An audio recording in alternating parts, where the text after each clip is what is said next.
সিরিয়ায় নতুন যুদ্ধের ময়দান, ইরানি যোদ্ধাদের গোপন মিশন।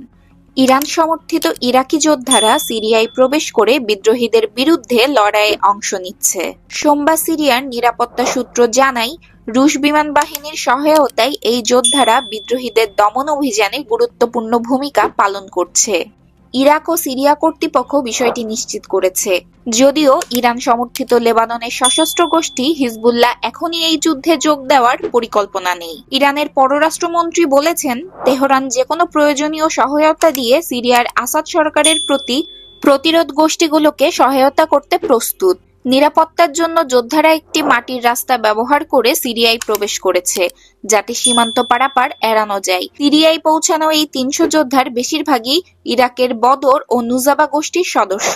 সিরিয়ার এই সংঘাত মধ্যপ্রাচ্যের নিরাপত্তা ও স্থিতিশীলতাকে আরও জটিল করে তুলছে।